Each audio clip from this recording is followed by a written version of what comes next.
Pues vamos a abrir nuestras Biblias, hermanos, en Primera de Juan, capítulo 1. Vamos a leer allí unos versículos que nos dará introducción al tema de esta mañana.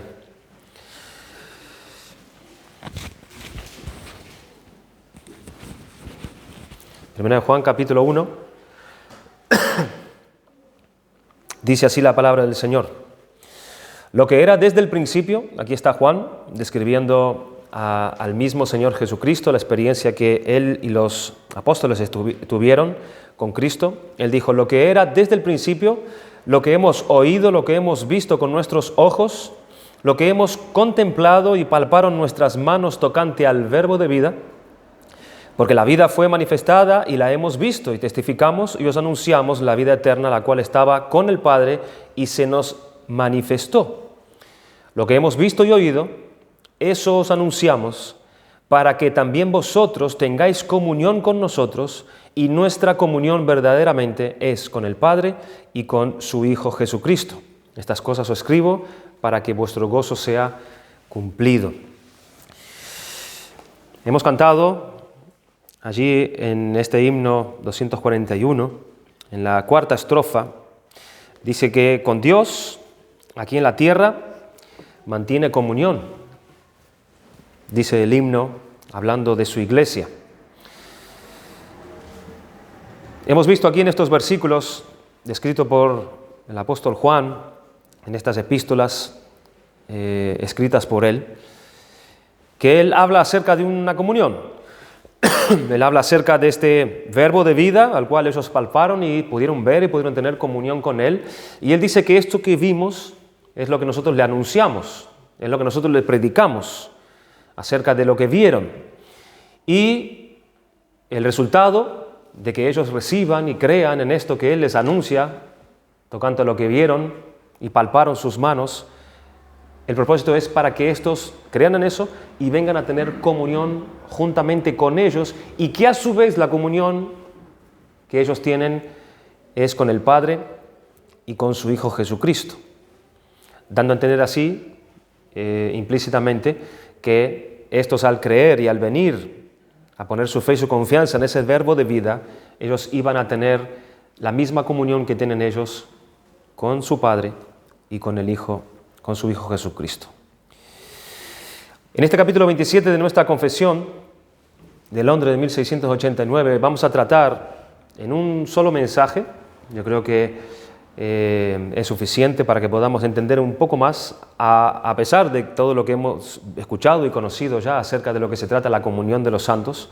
Hemos visto eso, si no recuerdo mal, cuando hemos estado dando la serie de Libro de los Hechos, en aquel tiempo donde la primera iglesia, la iglesia primitiva, esos primeros creyentes, lo que compartían, lo que vivían, lo que experimentaban unos con otros. Hemos hablado bastante acerca de esa comunión, qué significaba esa comunión, cuando ellos tenían todas esas cosas en común, ¿verdad? Y qué actividad permanecía en ellos en ese tiempo, donde se estaban expuestos siempre a la palabra de Dios, tenían comunión unos con otros, en el partimiento del pan, en la oración, etc. Pero en esta mañana vamos a tratar de ampliar un poco más este conocimiento acerca de lo que es este medio de gracia, que es la comunión de los santos. En este capítulo estamos dentro de la iglesia local todavía. Hemos acabado ese capítulo 26, que hemos dado hasta 4 enseñanzas acerca de la iglesia, del gobierno de la iglesia y demás manifestaciones que se da en medio del pueblo de Dios. Pero este tema de la comunión de los santos sigue siendo algo de la iglesia, sigue siendo tocante a la iglesia. Pero ahora nos adentramos en lo que son esas relaciones entre unos y otros. Esa comunión, esa relación, los principios y mandatos que tenemos que tener en cuenta en cuanto a este medio de gracia. Hemos visto algo también en el estudio anterior acerca de la comunión de los miembros de la iglesia local con otra iglesia local, ¿se acuerdan? Por medio de la oración, nosotros mantenemos comunión unos con otros. Mientras oramos unos por los otros, estamos manteniendo comunión, estamos teniendo una comunión entre iglesias locales. Y como también vimos, esa ayuda mutua, cuando una iglesia local intercede en ayudar a otra iglesia local, eso también es un tipo de comunión entre iglesias locales. Pero en este capítulo 27 de nuestra confesión trataremos la comunión de los santos dentro de una iglesia local. Nosotros sabemos que nuestro hermano José estaba tratando precisamente este tema de la comunión de los santos en el tiempo del culto, y donde él iba a desarrollar justamente esas manifestaciones de la comunión de los creyentes. ¿Qué tipo de comunión se da? ¿Cuáles esas manifestaciones, que se da en la comunión de los creyentes? Y providencialmente coincidió con este capítulo 27 de la Confesión de Fe, donde tratamos el tema de la comunión de los santos. Y para no repetir gran parte de los puntos que él trataría o yo voy a tratar en la mañana de hoy, nos pareció bien, a José y a mí, que este asunto lo mirásemos aquí en la escuela dominical. La enseñanza bíblica de este respecto, contenida en la Confesión de Fe, nosotros la podíamos dividir de las siguientes maneras, simplemente en 2 párrafos, que es lo que tiene este capítulo 27 acerca de este tema. El párrafo número 1, hablaremos acerca del fundamento y los conceptos generales de la comunión de los santos. ¿Cuál es el fundamento de esto? ¿Por qué se da esto? Y miraremos algunos conceptos también de manera general. Y en segundo lugar, el segundo párrafo nos hablará acerca de las directrices para la práctica de esta comunión de los santos. Miremos entonces este primer párrafo, cuáles son los fundamentos y conceptos generales de la comunión de los santos. Y vamos a leerlo juntos en nuestra confesión de fe. El párrafo número 1 de este capítulo 27 dice: todos los santos que están unidos a Jesucristo, su cabeza, por su espíritu y por la fe, aunque no por ello vengan a ser una persona con Él, participan en sus virtudes, padecimientos, muerte, resurrección y gloria, y estando unidos unos a otros en amor, participan mutuamente de sus dones y virtudes, y están obligados al cumplimiento de tales deberes, públicos y privados, de manera ordenada que conduzcan a su mutuo bien, tanto en el hombre interior como en el exterior. Este párrafo lo que hace es tratar de poner los fundamentos generales sobre los cuales esta comunión de los santos se asienta, en lo que en general consiste y hacia dónde debe ir, cómo se debe practicar y en base a qué está. Cuando hablamos de comunión de los santos, nos estamos refiriendo a la comunión de los hijos de Dios, a la comunión de los creyentes, de los justos, de los cristianos, de los redimidos, o la comunión del pueblo de Dios. Es la comunión de aquellos que han sido separados por Dios de este mundo para venir a servirle a Él. Estamos hablando del mismo grupo de personas. Cuando se habla comunión de los santos, estamos hablando de todo este tipo de personas. Son los creyentes, son los santos, son los redimidos, es el pueblo de Dios. Está hablando de un tipo de comunión especial de personas en particular.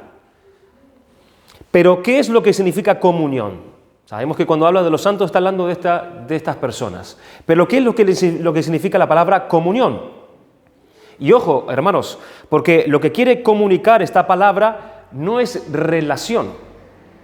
Cuando hablamos de comunión, no está hablando en sí mismo de relación, de tener una relación mutua.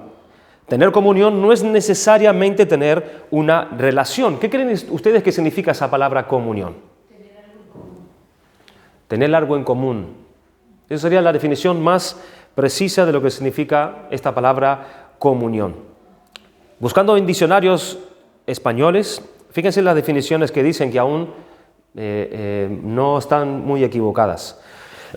Comunión es un término que surge de la alianza entre las palabras común y unión. Común y unión. Su significado esencial alude a la participación de 2 o más cosas en lo que tienen en común. Otra definición dice, comunidad de personas que profesan una misma religión. Ya asocian esta palabra comunión también con religión. Y este es el más preciso quizás de un diccionario español. Hecho de tener en comunión aspectos, ideas o cosas con otros, es comunión de pensamiento y prácticas. Esto puede ser lo más cercano o completo de lo que podemos tener una idea de lo que significa esta palabra comunión. En Hechos capítulo 2, versículo 44, se refiere a esta comunión de manera precisa. Dice, todos los que habían creído estaban juntos y tenían todas las cosas en común. Eso es lo todo. Eso es el todo. En la definición del diccionario español, alude a la participación de dos o más cosas en lo que tienen en común. Pero aquí en Hechos dice que todos los que habían creído estaban juntos y tenían todas las cosas en común. Todas las cosas en común. ¿A qué se refieren con cosas? Y hermanos, esto va a ser profundo lo que voy a decir ahora. ¿A qué se refieren con todas las cosas? Pues hermanos, todas las cosas. Todas las cosas son todas las cosas. Todos los santos tienen en común todas las cosas. Es tener participación en las mismas cosas. Los santos son participantes en las mismas cosas. Y recuerden, hermanos, que tener comunión, lo vuelvo a repetir, no es tener relación, sino que por tener comunión, es decir, por tener en común todas las cosas, es que ahora sí se da lugar a un tipo de relación. Comunión no es tener relación, la relación viene después, cuando estos tienen cosas en común. Muchas personas o muchas iglesias creen que tienen comunión entre sí porque tienen algún tipo de relación, o porque comparten ciertas actividades, o eventos, o programas, o participan de una misma conferencia, o quizás pasan mucho tiempo juntos. Que tengan una relación no necesariamente significa que ellos tengan cosas en común. Hay que tener cuidado con eso. Bueno, pero esto puede ser muy general, podría decir alguien. ¿Qué son todas esas cosas? ¿Qué son todas las cosas? Entonces, dentro de todas esas cosas en común, ¿significa que nosotros tenemos que tener el mismo equipo de fútbol, por ejemplo? ¿Significa que tenemos que ser del mismo partido político porque tenemos todas las cosas en común? ¿Significa que tenemos que vestirnos con el mismo estilo de ropa porque tenemos todas las cosas en común? ¿Es tener en común el mismo peinado? ¿Es tener en común la misma cantidad de hijos? ¿Estamos llamados a ser común o tener cosas en común en esas cosas? O como algunos interpretan mal, Hechos capítulo 4, versículo 32, cuando dice que ninguno decía ser suyo propio nada de lo que poseía, sino que tenían todas las cosas en común, diciendo que todos los cristianos están llamados a repartirse todas sus cosas materiales, es decir, todos tienen que tener una misma situación económica. ¿Está hablando de eso cuando decimos que los cristianos tienen todas las cosas en común? ¿Tener todas las cosas en común es tener la misma cantidad de dinero en el banco? No, hermanos, tener todas las cosas en común o la comunión de los santos no significa compartir estas cosas. Tener todas las cosas en común o esta comunión de los santos significa tener en común todos los aspectos espirituales, todos los aspectos morales, mentales y en términos de conducta y en términos de propósitos e intereses. Es en eso donde tienen en común todas las cosas, que están resumidas allí todas las cosas. Los aspectos espirituales, los aspectos morales, mentales, en términos de conducta y en términos de propósito, es decir, fines e intereses. Por eso nunca será posible, hermanos, el ecumenismo que se avecina. El comunismo que están promocionando, eso nunca será posible entonces. ¿Por qué? Porque ellos quieren unificar todas las religiones en base a la relación del amor y la paz, pero no pueden tener en común todas las cosas. Es imposible. En los aspectos espirituales, morales, mentales, y ni siquiera en la misma conducta, ni en términos, ni en propósitos, ni en intereses tampoco, porque las religiones no tienen los mismos intereses y los mismos fines que tienen el cristianismo verdadero. Ya lo dice Dios en su palabra, en 2 Corintios capítulo 6, versículo 14. No os unáis a yugo desigual con los incrédulos, porque qué compañerismo tiene la justicia con la injusticia, y qué comunión la luz con las tinieblas, y qué concordia, toda esta palabra está hablando acerca de lo mismo, qué concordia Cristo con Belial, o qué parte del creyente con el incrédulo, y qué acuerdo hay entre el templo de Dios y los ídolos. Porque vosotros sois templos del Dios viviente, como dijo Dios. Habitaré y andaré entre ellos y seré su Dios y ellos serán mi pueblo, por lo cual salid en medio de ellos y apartaos, dice el Señor, y no toquéis lo inmundo, y yo os recibiré, seré para vosotros por Padre y vosotros me seréis hijos e hijas, dice el Señor Todopoderoso. Es una comunión exclusiva. Tienen que tener en común cosas exclusivas. Unirse en yugo con los incrédulos significa nada menos que tener comunión con las infructuosas obras de las tinieblas. Y tender la mano a los incrédulos significa tener comunión con ellos. Significa, en parte, estar de acuerdo con ellos. Es tener en cosas en común con ellos cuando hacemos eso. Nos manda que no formemos ningún pacto con los incrédulos que violan las obligaciones del pacto que el cristiano tiene con Dios. El texto griego revela que unirse en yugo desigual significa establecer con una persona que es totalmente diferente a nosotros. Dios prohíbe eso en su palabra. Y para que un creyente tenga cosas en común con los incrédulos, hermanos, solamente puede pasar dos cosas: que los creyentes bajen sus estándares, los estándares, y abracen los estándares del mundo para tener cosas en común con el mundo, o que el mundo se convierta a nosotros.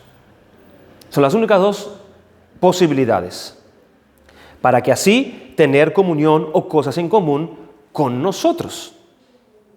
Y para eso, hermanos, hay que predicarles el Evangelio al mundo, para que ellos tengan cosas en común con nosotros. Es lo que dijeron los apóstoles por medio de Juan en su primera carta, en 1 Juan capítulo 1, versículo 3, dice: y lo que hemos visto y oído, lo que hemos leído, eso os anunciamos para que también vosotros tengáis comunión con nosotros, y nuestra comunión verdaderamente es con el Padre y con su Hijo Jesucristo. Por eso hay que anunciarles el Evangelio, para que ellos vengan a tener cosas en común con nosotros. Pero no nosotros unirnos a yugo desigual, porque no tenemos nada en común con el mundo. Mientras esto no sea así, el mandamiento es: no os unáis a yugo desigual. Porque ¿qué tienen en común la justicia y la maldad? Los creyentes que han sido justificados por Dios deben ser capaces, hermanos, de discernir rápidamente el engaño que pueda haber en cada palabra o acción que vienen de afuera. Deben rechazar asociarse con quienes practican la mentira. Tienen como tarea desenmascarar el engaño como obra del maligno. Efesios capítulo 5, versículo 6. Deben seguir gozosamente las huellas de Jesús y procurar la justicia cumpliendo lo que Él les ha mandado. Pues saben que Jesús ama la justicia y sabemos que también Cristo aborrece la impiedad. Afirman estos creyentes que la justicia es la regla del reino de Cristo y observan que la maldad es lo que caracteriza la obra de Satanás. Por eso no debemos unirnos a ese tipo de yugo. Con estas palabras no está diciendo, hermanos, que los creyentes no deban mantener ningún contacto con los incrédulos. Tampoco es eso. Porque de serlo así, el creyente tendría que salir del mundo. Pero el creyente está en el mundo. Él vive en el mundo. Y Cristo oró al Padre pidiendo que no los quite del mundo, sino que los guarde del mal. Este mal puede ser esta unión también con los incrédulos o con el mundo. Pide a los creyentes que no participen en el estilo de vida de los incrédulos. Hermanos, el tener todas las cosas en común es un medio de gracia. Es un medio de gracia dado por Dios para la iglesia. Los teólogos han colocado la comunión de los santos dentro del grupo de los medios de gracia. ¿Qué es un medio de gracia? Para saber qué es un medio de gracia, primero nosotros tenemos que definir o decir a qué se refiere con gracia, ¿verdad? En 2 de Pedro capítulo 3, versículo 18 dice: antes bien, crezcan en la gracia y el conocimiento de nuestro Señor y Salvador Jesucristo. ¿A qué se refiere Pedro con crecer en la gracia y el conocimiento de Cristo? Para saber qué es la gracia. Pedro anima a los santos a continuar haciéndolo, ya que el proceso de crecimiento es la tarea que le corresponde a todos los santos. Este proceso no es un modo de vida pasiva, sino uno en que el creyente individual tiene una participación activa. El crecer en esta gracia, me refiero. Pedro insta a los creyentes a apropiarse de las cualidades espirituales de la gracia y del conocimiento de nuestro Señor Jesucristo, el conocimiento que Cristo otorga a su iglesia para que ésta pueda crecer. Resumiendo, Pedro exhorta a los cristianos a ser cada vez más como su Maestro, dando así esas manifestaciones de las características de Él en sus propias vidas. Esa es la gracia, eso es crecer en gracia. Es manifestar cada vez más el carácter de Cristo en ir creciendo en el conocimiento de Cristo. Lo que más debería preocuparnos es saber cómo crecer en la gracia y cómo crecer en el conocimiento de Cristo. ¿Por qué? Porque nuestro crecimiento en la gracia de Cristo será proporcional al uso de esos medios ordenados por Dios. Los teólogos se refieren a ellos como los medios de gracia o medios para poder crecer espiritualmente. Ahora, cuando hablamos de esa comunión de los santos, siendo visto como un medio de gracia, es algo que Dios le dio a la iglesia para que estos puedan crecer espiritualmente.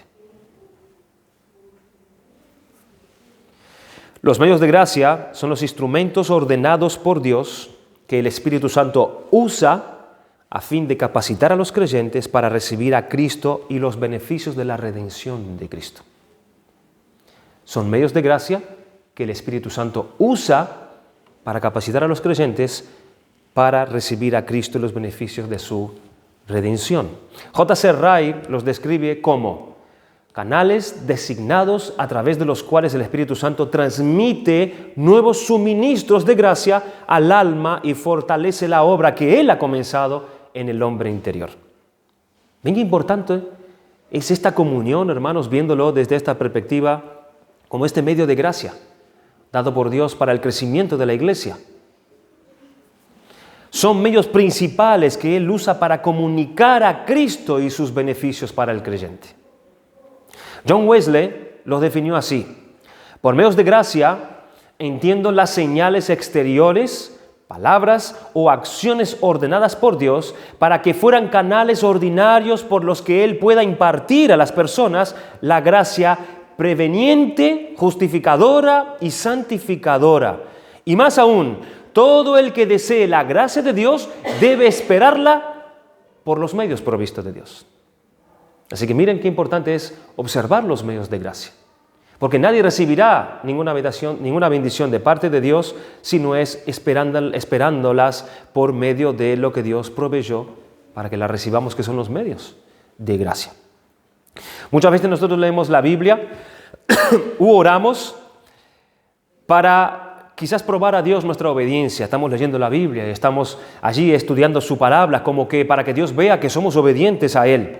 O peor aún, como una obra por la cual nosotros podemos merecer el favor de Dios. Pero el concepto de Wesley nos lleva más allá que a la simple obediencia o cualquier tipo de justicia por obra, sino que él enfatiza que las maneras en las cuales actuamos como cristianos son verdaderamente beneficiosas para nuestro crecimiento y transformación a la imagen de Cristo. No usamos esos medios, hermanos, para quedar bien con Dios, sino porque Dios lo dio para nuestro beneficio. La comunión de los santos es para eso.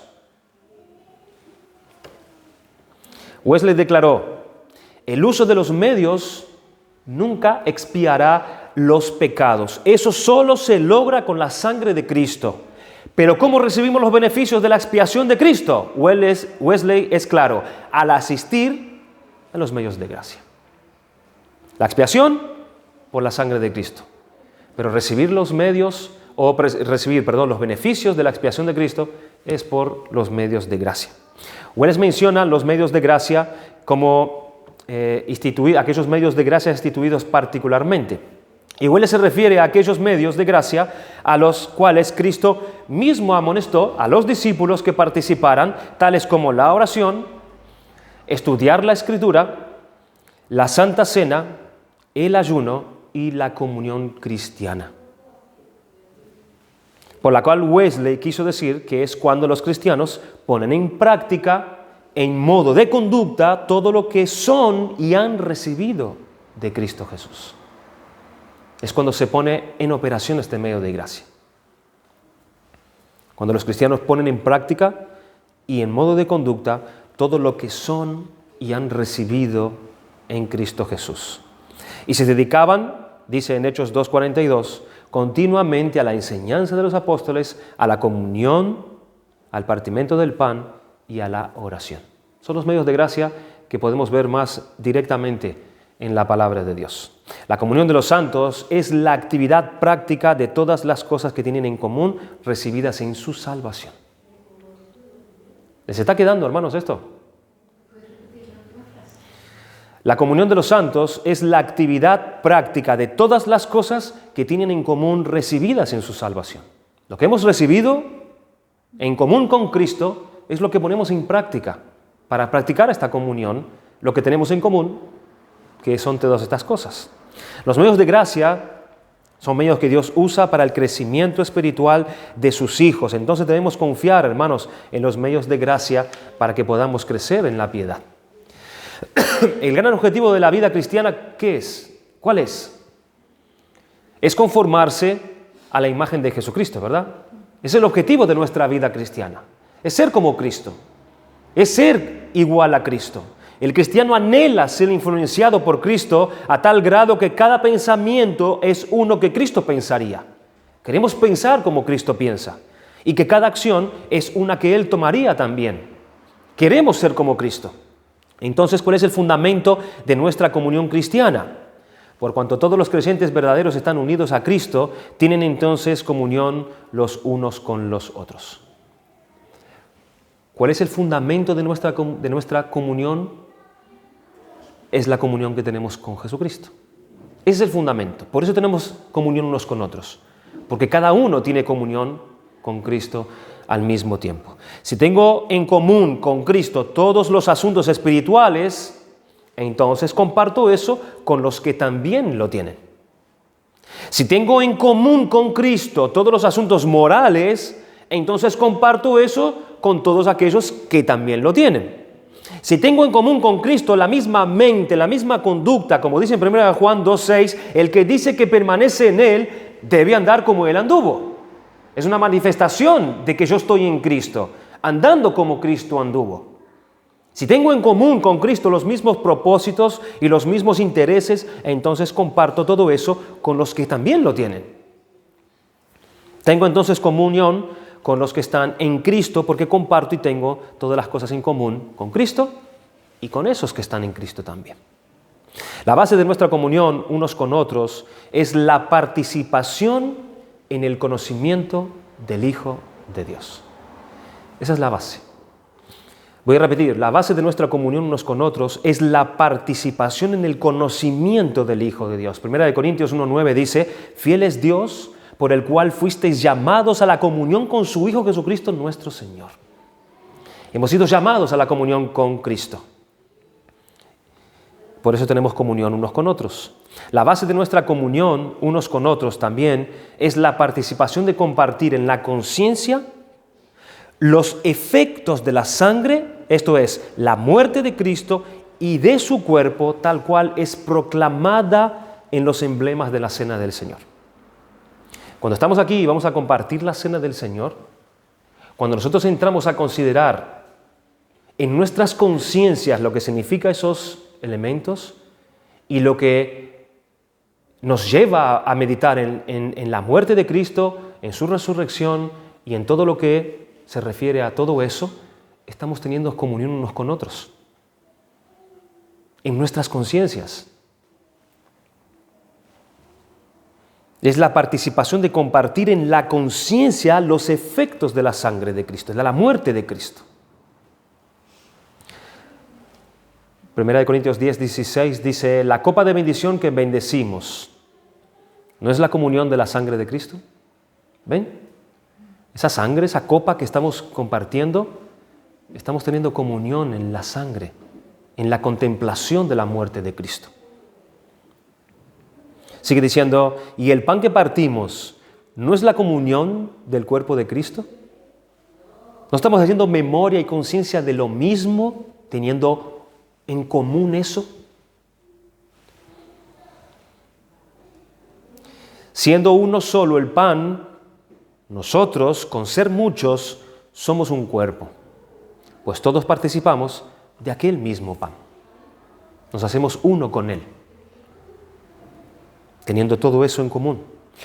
También dice que la base de nuestra comunión unos con otros es la participación en lo que se deriva del Espíritu de Cristo. Todo esto es para fundamentar o para dejar puesto el fundamento de por qué tenemos comunión unos con otros. Es porque tenemos comunión con Cristo en todas estas cosas.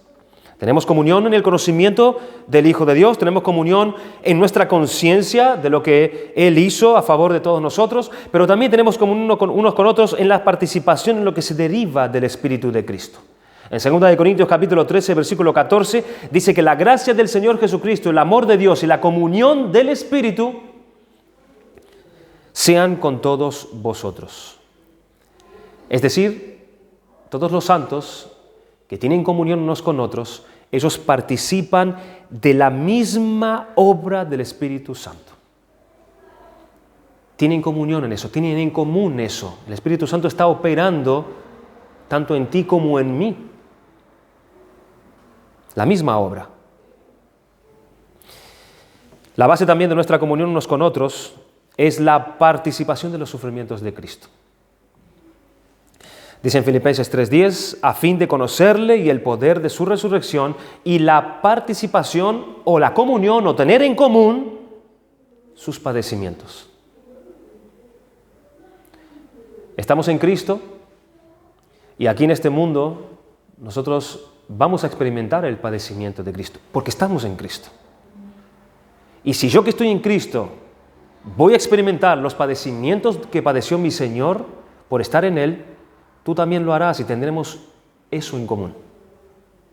Todos participaremos de los padecimientos de Cristo. La base de nuestra comunión unos con otros también es la participación en la vida de resurrección poseída en Cristo y así de la comunión con el Padre y el Hijo. Primera de Juan 1:3 dice, lo que hemos visto y oído, eso nos anunciamos para que también vosotros tengáis comunión con nosotros y nuestra comunión verdaderamente es con el Padre y con su Hijo Jesucristo. Somos también, si Cristo resucitó, yo también resucitaré porque yo estoy en Él. Y por ende tú también, y tenemos eso en común, la resurrección de Cristo. Resucitaremos juntamente con Él. La base de nuestra comunión unos con otros, en último lugar, es la participación de manera negativa de la imposibilidad de la comunión entre la luz y las tinieblas. Es lo que vimos antes. Por estar en Cristo, por estar todos en Cristo, tenemos en común como dice ahí, la imposibilidad de la comunión entre la luz y las tinieblas. Fue lo que leímos en 2 Corintios 6:14. No os unáis a yugo desigual con los incrédulos, porque ¿qué compañerismo tiene la justicia con la injusticia o la luz con las tinieblas? Tenemos eso en común. El diccionario bíblico Vine dice lo siguiente: la comunión de los santos es la manifestación en los hechos y los afectos prácticos de la comunión que estos tienen con Dios. Por tener comunión con Dios hay unos hechos, unos efectos, unos afectos que vamos a tener unos con otros, producidos por el Espíritu Santo en las vidas de los creyentes como resultado de su fe y hallando expresión en el servicio conjunto.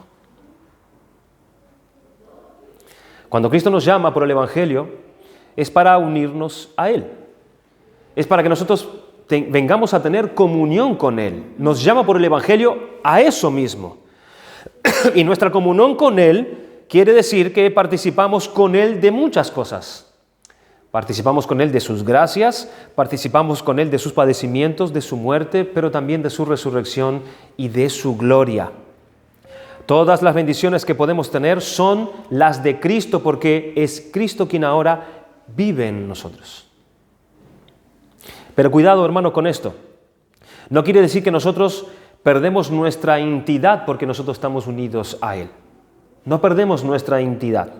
Como si al unirnos a Cristo ya nosotros perdemos nuestra personalidad y características particulares. Hay que tener cuidado con esta tendencia. Algunos piensan que cuando Pablo les escribió a los Gálatas capítulo 2 versículo 20, con Cristo estoy juntamente crucificado y ya no vivo yo, mas vive Cristo en mí, y lo que ahora vivo en la carne, lo vivo en la fe del Hijo de Dios, el cual me amó y se entregó a sí mismo por mí. Quiere decir que tú vayas poco a poco siendo quitado de ti mismo. No está diciendo eso Pablo. Que Cristo vaya siendo más como que yo ya no decido, sino que el que decide es Él. Yo ya no pienso, yo ya no hablo, sino que Cristo es el que hace eso en mí. Pero eso es una tremenda equivocación. Tú tienes que ser tú. Tú tienes que ser tú. Tú tienes que hablar. Tú tienes que pensar. Tú tienes que decidir. Tú tienes que aplicar. Tomar tus responsabilidades. Se nos va a pedir cuenta a nosotros por cómo nosotros hemos vivido, hermanos. Y no a Cristo en tu lugar.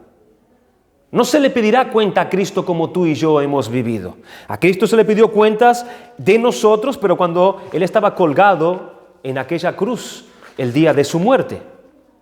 Y Él allí sí asumió todas nuestras culpas. Allí sí Él rindió cuenta por nosotros. Dice en Colosenses 2:14, anulando el acta de los decretos que había contra nosotros, que nos era contraria, quitándola de en medio y clavándola en la cruz. Allí en la cruz Cristo asumió todas nuestras culpas y perdonó todos nuestros pecados. Colosenses 2:13, y a vosotros, estando muertos en pecados y en incircuncisión de vuestra carne, os dio vida juntamente con Él, perdonándoos todos los pecados. Así que ese ya no vivo yo, mas vive Cristo en mí, no quiere decir que yo ya no decido, que yo ya no pienso, que yo ya no hablo, no. Sigo siendo yo. Sigues siendo tú. No quiere decir que Cristo te quita a ti de en medio, sino que ahora Él lo que hace es tratar con tu carácter, tratar con tu persona, para que se dé lo que tenga que ser cambiado, moldeado y transformado en ti. Pero sigues siendo tú. Y siempre lo serás. Así que la comunión y unión con Cristo no te quita tu individualidad y tu responsabilidad, ni tu personalidad, sino que eres llamado a compartir con Él sus gracias, eres llamado a compartir con Él sus sufrimientos, su muerte, su resurrección y también su gloria, pero también de su carácter, de su vida, de sus experiencias. Y esto es una bendición, hermanos, muy grande para cualquier persona. Es en base a que tenemos comunión con Cristo, es que tenemos comunión entonces unos con los otros.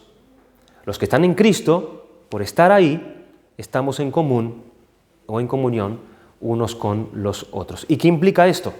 Esto implica, por un lado, que tenemos que compartir las gracias que recibimos de Cristo. Por esto es algo activo. Por esto es algo que se practica.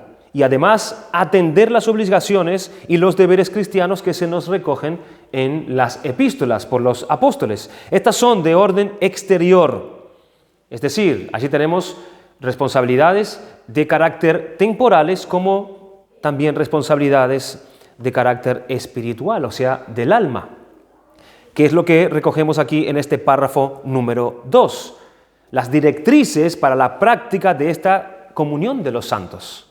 Hemos visto que esta comunión es tener cosas en común. Hemos visto que tenemos estas cosas en común, los santos, porque estamos en Cristo. Pero ahora, ¿cómo se practica esto?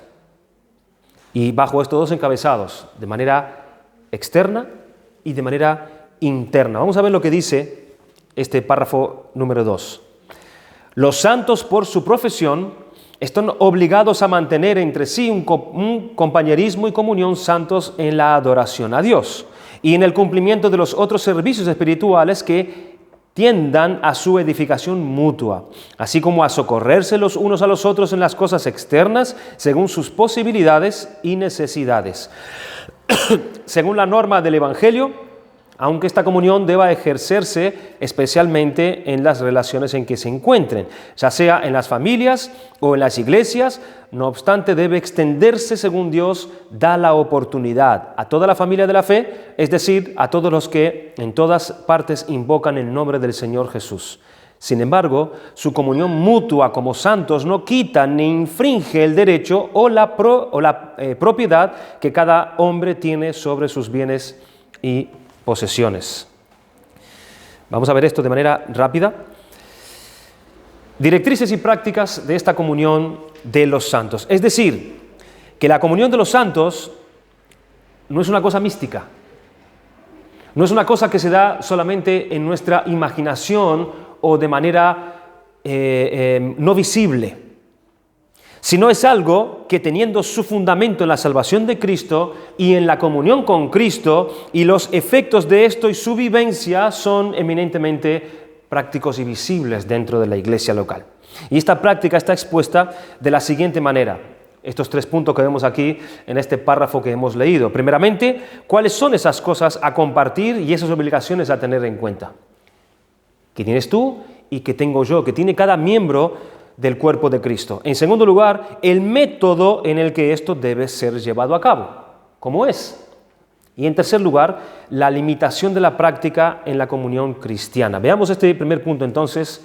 La comunión de los santos está expresada en términos de asuntos espirituales, es decir, los interiores, tenemos que tener comunión en esto, y luego en los temporales, en los exteriores. En los asuntos interiores, ¿a qué se refiere? Que tenemos la obligación de tener comunión, de ejercer esta práctica de estas cosas en común que tenemos unos con los otros con lo respecto a lo interior. Son aquellos que tienen que ver con atender el alma. Son aquellos que tienen que ver con atender el corazón, de llorar con los que lloran, de consolar al otro, de reprender, de exhortar, de alentar, de enseñar, de informar, orar e interceder. Pero la comunión de los santos es un fin en sí mismo. Claro que no, hermanos, todas estas cosas son hechas y deben tener lugar con el objetivo de edificar y de confirmar a nuestros hermanos en la fe. Esto se tiene que dar en la práctica, con el fin de la edificación. Pero es una obligación tuya y mía practicar este medio de gracia. Dice en Hebreos capítulo 10, versículos 24 y 25, y considerémonos unos a otros para estimularnos al amor y a las buenas obras. Esto es un mandamiento de parte de Dios, no es una opción. No dejando de congregarse como algunos tienen por costumbre, sino exhortándonos y tanto más cuando veis que aquel día se acerca. Mirad, hermanos, que no haya en ninguno de vosotros corazón malo de incredulidad para apartarse del Dios vivo, antes exhortaos los unos a los otros cada día, entre tanto que se dice hoy, para que ninguno de vosotros se endurezca por el engaño del pecado. Hermanos, tener nuestras comidas una vez al mes, cuando la tenemos, ese tiempo de amor fraternal que solemos tener juntos, pasar tiempo de risas, hermanos, tener conversaciones triviales acerca de esta vida, todo esto está bien, tiene su lugar y en gran parte es necesario para nuestra relación como creyentes, pero podemos hacer todas esas cosas y no tener comunión unos con otros y no practicar esta comunión de los santos. Esas son cosas que podemos hacer incluso con personas del mundo, y no necesariamente tener comunión. La comunión no consiste en sentarse simplemente en los mismos asientos, debajo del mismo tejado, en el mismo día. No, la comunión de los santos es un asunto interno, es un asunto espiritual, trata de aquello que tiene que ver con atender el alma del otro, con escudriñar el corazón del otro. Es llorar con los que lloran. Tiene que ver con cosas como consolar, reprender, exhortar, animar, enseñar la palabra de Dios, orar. Como escribió Pablo, lo de Tesalónica, por lo cual animaos unos a otros y edificaos unos a otros, así como lo hacéis. Por eso creemos, hermanos, que en la piedad, en la comunidad, no vale el aislamiento. Este medio de gracia se practica en la comunidad de creyente y no de manera aislada. Y por eso que el autor de Hebreos escribió, y consideraos como estimularnos unos a otros en el amor y en las buenas obras, no dejando de congregarse. Dejando de congregarse no podemos cumplir esto. Como algunos tienen por costumbre, ¿cómo se van a edificar esos que tienen por costumbre no congregarse? En este medio de gracia que es la comunión de los santos, sino exhortaos unos a otros. Yo entiendo que acá también está incluido en aquel que no se está congregando, exhortar a ese que no se está congregando, por cuanto está dejando de recibir la bendición y el crecimiento que Dios da en medio de la comunidad. Es en la comunidad cristiana que leemos la palabra y la escuchamos predicada, 2 Timoteo 4:2. Es en la comunidad que unimos nuestras voces juntos en oración a Dios. Es en la comunidad que cantamos alabanzas a Dios, que llevamos las cargas los unos de los demás. Es en la comunidad que hablamos la verdad el uno al otro y nos alentamos unos a los otros. Es aquí, hermanos, en la comunidad donde celebramos las ordenanzas de la Cena del Señor y el bautismo, y aquí experimentamos las bendiciones de la membresía en la iglesia en el duro trato de amor en la disciplina de la iglesia. La Biblia no aprueba nada de cristianos que voluntariamente se separan de la comunión cristiana. Eso no es bíblico. Es un medio por el cual Dios derrama su gracia santificadora sobre nosotros y a través de nosotros, en la comunión los unos con los otros, en poner en práctica eso que tenemos en común porque estamos todos en Cristo. Ahora, todo esto en términos interiores. En los asuntos exteriores son lo que tienen que ver con la necesidad temporal que el hombre o que los hombres tenemos y ejercer y cuidar de ellas según tengamos oportunidad y posibilidad. En Hechos capítulo 11, versículo 29 dice: en aquellos días los profetas descendieron de Jerusalén a Antioquía y levantándose, uno de ellos, llamado Ágabo, daba a entender por el Espíritu que vendría una gran hambre en toda la tierra habitada, la cual sucedió en tiempos de Claudio. ¿Qué hizo la iglesia?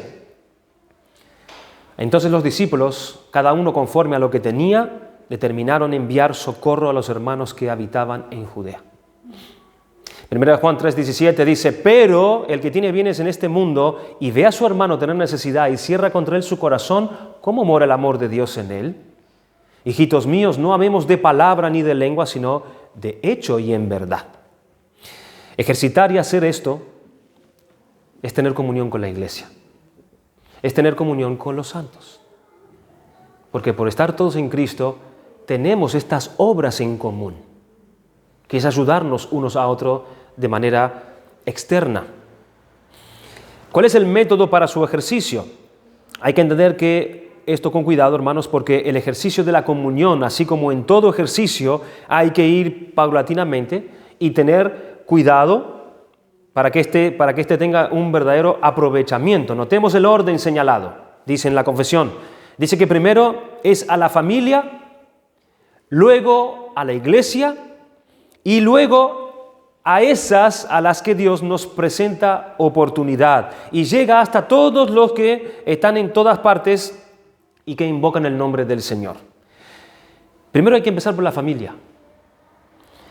Esta comunión, este puesto en práctica de lo que tenemos en común con Cristo, tiene que ser puesto en práctica primero en nuestra familia. Y esto es importante. Suplir las necesidades de la familia, tanto de los asuntos interiores, es decir, espirituales, como de los exteriores, las necesidades temporales. En 1 Timoteo, capítulo 5, versículo 4, dice, escucha, pero si alguna viuda tiene hijos o nietos, aprendan estos primeros a ser piadosos para con su propia familia y a recompensar a sus padres, porque esto es lo bueno y agradable delante de Dios. Lo que tenemos en común con Cristo se practica primero en nuestras familias, con los nuestros. Es ahí donde se empieza a aprender a ejercitar la piedad con los de su propia casa. Y el que no lo ha aprendido a ejercitar esto, hay una terrible condenación o condición contraria para él. En 1 Timoteo 5:8 dice, porque si alguno no provee para los suyos y mayormente para los de su casa, ha negado la fe y es peor que un incrédulo.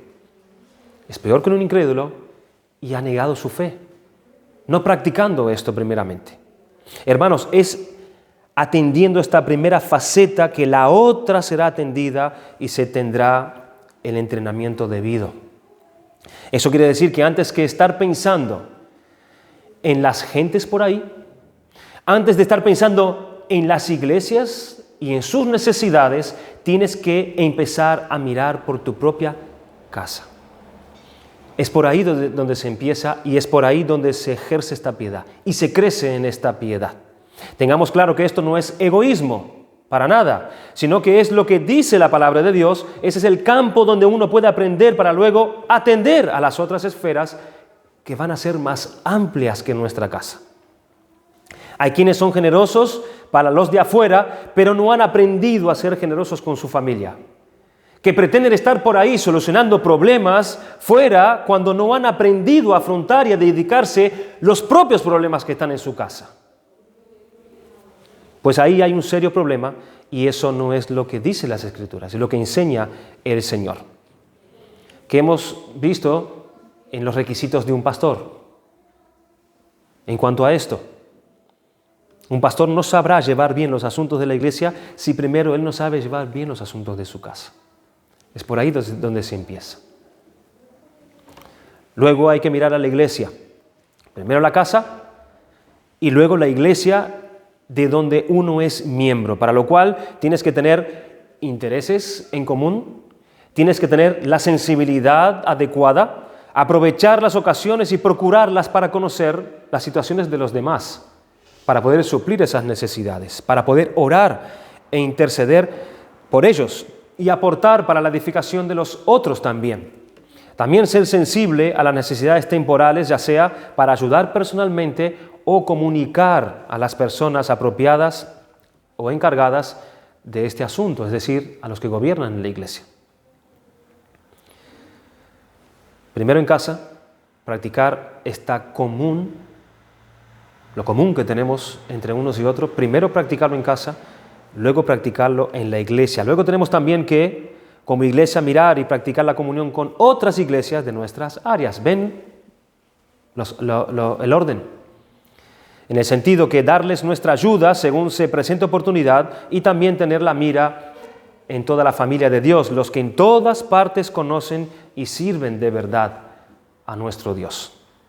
Así que, siguiendo este orden, sin saltarse ninguno de ellos, hermanos, nuestra responsabilidad para hacer el bien es tan ancha como el mundo entero. Pero se empieza por casa, se manifiesta en la iglesia y luego entre otras iglesias. Pero aquí nos habla también de una alimentación, que es nuestro último punto. Lo veremos de manera muy rápida. La limitación aquí mencionada es que de ninguna manera la práctica de la comunión de los santos tiene que llegar a la comunidad de bienes. ¿Qué significa esto? Es decir, el amor y la comunión entre los santos, según hemos visto, para ayudar y compartir con otros, de ninguna manera viola la privacidad de la propiedad ni los bienes de cada uno. Esta práctica no puede violar el 8º mandamiento que dice no robarás, que preserva precisamente la propiedad privada. Ninguna iglesia puede llegar a pedir tal cosa a sus miembros porque esto no es la práctica de la comunión cristiana. Si en Jerusalén se llegó a hacer según Hechos capítulo 2 versículo 44, donde dice que todos vendían sus propiedades y la ponían en manos de los apóstoles, no era un requisito para entrar a la iglesia. Esto no era un requisito para entrar a la iglesia, que tú tuvieras que donar todos tus bienes a la iglesia. No. No era tampoco un mandato puesto por el Señor, sino que cada uno tenía derecho sobre lo que ya era suyo. No es el ejemplo que vemos allí en Hechos capítulo 5, versículos 3 y 4. ¿Se acuerdan el caso de Ananías? Y dijo Pedro, Ananías, ¿por qué llegó Satanás tu corazón para que mintieses al Espíritu Santo y sustrajeses del precio de la heredad, reteniéndola? ¿No se te quedaba a ti? Y vendida, ¿no estaba en tu poder? ¿Por qué pusiste esto en tu corazón? No has mentido a los hombres, sino a Dios. Era suya. Nadie le obligaba a tener que hacer esa entrega de su propiedad a la iglesia.